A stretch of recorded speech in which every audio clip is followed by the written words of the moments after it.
Hello everyone, welcome back to my channel, and our today's topic of discussion is Phillips curve. So actually Phillips curve exhibits a relationship or specifically a trade-off between inflation and unemployment. So before I come to the trade-off between inflation and unemployment, let me discuss the background of it. So normally what we see, if we check about the stabilization function of a government, the stabilization function, there are government needs to stabilize the economy in time of two important things. That is, one is the government has to control the inflation, and number two, the government has to control the problem of unemployment. But in reality, what we see, whenever the government adopts some policies to control the inflation, like tight monetary policy, or government increases the tax or reduces public expenditure, that is often followed by increase in the problem of unemployment, at least in the short run. And similarly, whenever the government wants to control unemployment and adopt some expansionary fiscal policy or expansionary monetary policy, it will aggravate the inflation. That means it will cause a higher level of inflation. So, the government cannot control inflation and unemployment simultaneously. And that's why there is a specific trade-off between these two things, which we call the Phillips curve relationship. So actually Phillips curve exhibits a trade-off between inflation and unemployment. So to be specific, to explain the Phillips curve or to derive the Phillips curve, we will start with the short-run aggregate supply function of an economy. So according to the neoclassical theory, short-run function is given as y equals to y bar plus alpha into p minus pe. So where y bar stands for the natural level of output, p stands for actual price, p stands for expected price, and this is y equals to the aggregate supply in the short run. So this is the short run aggregate supply equation. Look at this. So what we see here, that gives a clear relationship between y minus y bar equals to alpha into p minus p bar. So that gives a clear relationship between the divergence of actual output from its natural level and this is P, and the divergence of actual price from the expected price level. So we'll use this equation to derive the Phillips curve. So from here, what can we write? So if we write alpha into P minus P equals to y minus,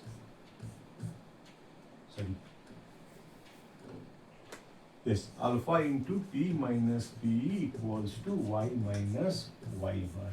So from here we can write by cross multiplication P minus P divided by 1 by alpha into y minus y bar. So from here we can write P equals to P plus 1 divided by alpha into y minus y bar. So this type of relationship we find from the theory of price rigidity or price stickiness in the short run.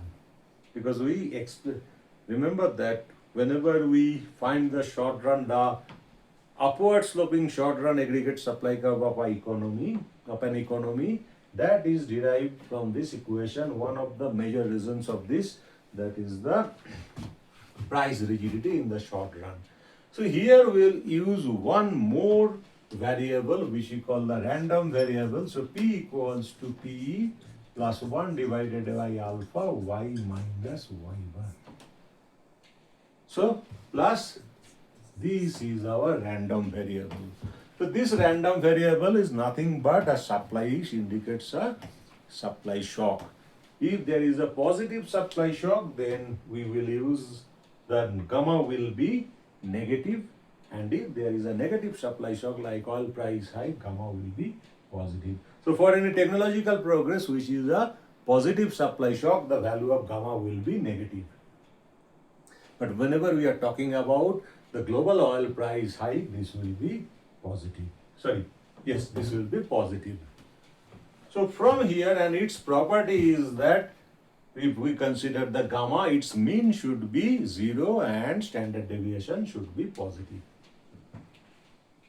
So now from this equation, if we from both sides, if we subtract the price level, average price level of previous years, so what we can write? The P of minus 1, P minus 1 indicates the price of the previous period.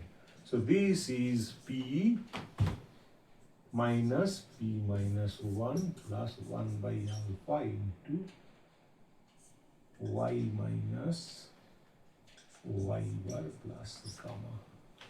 So P minus this indicates the actual inflation pi, and this indicates the expected inflation, plus 1 by gamma into Y minus Y bar plus 1 by. So this is our equation which we call which represents the relationship between actual inflation, expected inflation, fluctuations of output from its natural level, and the random variable, or which we call the supply shock.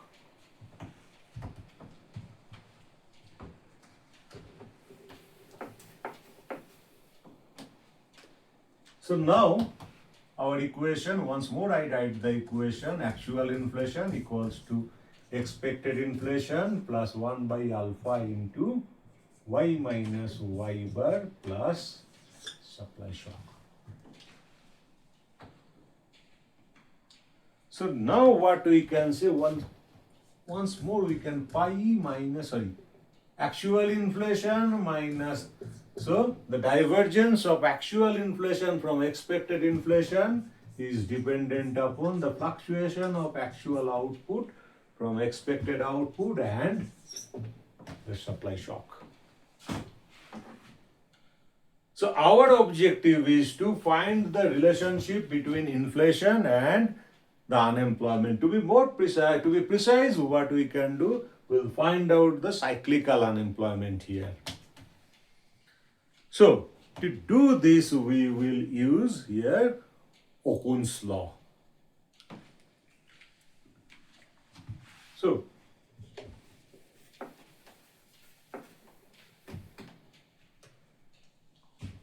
if we come to discuss Okun's law, so first we have to consider we have to first derive the natural level of unemployment. So what is natural level of unemployment? So let us consider once the labor market and production function once more. So in horizontal axis we measure labor, in vertical axis we measure the wage. So here vertical axis we measure the output level. So this is the labor demand function, W equals to P into MPL. And this is the labor supply function, which is a function of the expected real wage. And initially what we see at this point, so W star, whenever this is related to, so P equals to P. So actual price and expected price. So expected real wage and actual real wage are same. So from there we get the unemployment L star. So from here, if we plot it in the production function, we get Y bar. So L star and Y bar, So this is called the natural level of employment. This is called the natural level of employment, and this is the natural level of output. So from what we get the, this is OY bar, and now in short run what we see, we can write this is the right now, this is the eddy curve. So short run aggregate demand curve, YS curve, which is when we see that the aggregate level of output is equal to the natural level of output. So right now if we consider that L bar is the total number of labor present in the economy. So this L bar L star will be considered as the natural level of unemployment. And if any time we see the actual unemployment fluctuates from the natural level of unemployment, we call it the cyclical unemployment. So for example, if the natural level of employment rises, that means cyclical unemployment will be positive. And if the natural level of employment falls, the cyclical unemployment will be negative. So if we consider for any reason there is an increase in the aggregate demand, maybe due to a aggregate demand management policy. So what we see at this point, we see P equals to P, but here in short run, the actual price will be greater than the expected price, so output will grow. So here, how can we show this? This is the new labor demand curve. So the money wage rises, but what we see, the real wage falls. So natural level of unemployment falls here. And what we see, if the natural level of unemployment falls, the natural level of output rises. So simply what we see in the short run, whenever there is for any reason there is an increase in price, that will cause a rise in the employment from its natural level. So unemployment will fall from its natural level and output will rise from its natural level. So what we see here, there is a clear relationship, inverse relationship between the output and unemployment. So if the output increases beyond its natural level, the cyclical unemployment will be negative and vice versa. So from here, this is known as famous Okun's law, which says that the cyclical unemployment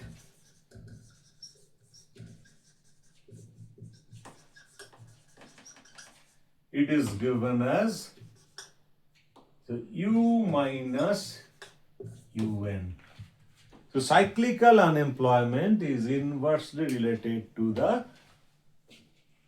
fluctuation of output from its natural level. So how can we show that?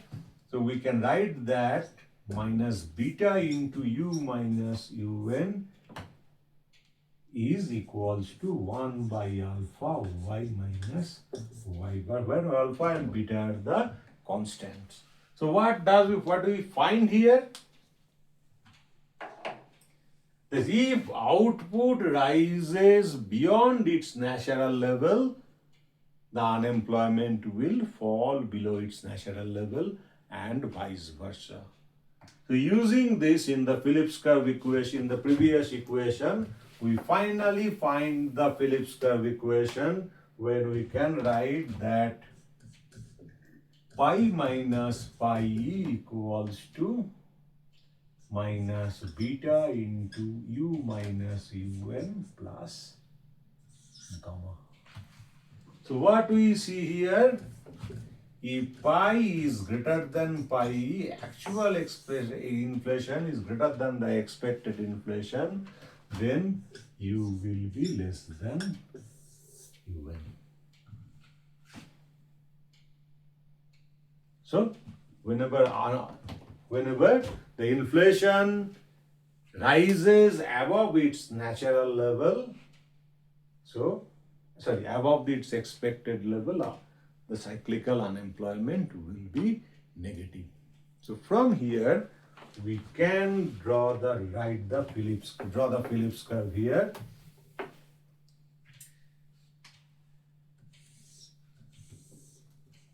So in horizontal axis we are representing unemployment, and vertical axis we are measuring inflation. So what we see here, this is the relationship. So if we consider that U, so at this point U equals to UN, so we can write here actual inflation equals to expected inflation plus supply shock.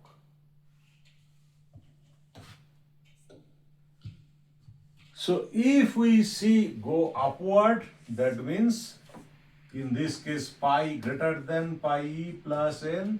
So what we see? So in this case we see u will be less than un. So this equation can be given as pi equals to pi e pi e minus beta into u minus un plus gamma. And what we one more thing, if there is supply shock is 0, so if the actual unemployment equals to natural level of unemployment, then we'll find that actual inflation will be exactly equal to the expected inflation. So this is the short run Phillips curve, which is just the mirror image of short run aggregate supply curve. See, this is the short run aggregate supply curve. This is the short run Phillips curve. But in long run, what will happen? So whenever over time the expectation will also change. So what we see here? We see here that in the short run, whenever in the long run there is increase in money supply or whatever it is, price rises, the new expectation will be formed.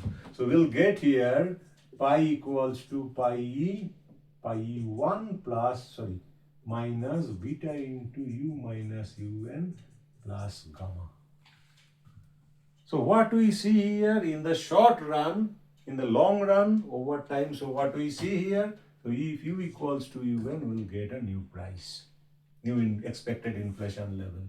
So in long run Phillips curve will also be vertical, because in long run the aggregate supply curve is also vertical. Actually, the difference between actual inflation and expected inflation arises from the difference between actual price and expected price in the short run, which disappears in the long run. So as the long run aggregate supply curve of the economy is vertical, so long run Phillips curve will also be vertical. So as in the long run, as per the long run aggregate supply curve, the employment will be at its natural level. So what we see in the long run Phillips curve, the cyclical unemployment will be 0. So anytime what we see here, as with time in long run, as the inflation rate rises, people form new expectation about inflation. Here also, as the what we see here, as in the long run, people form new expectation about prices.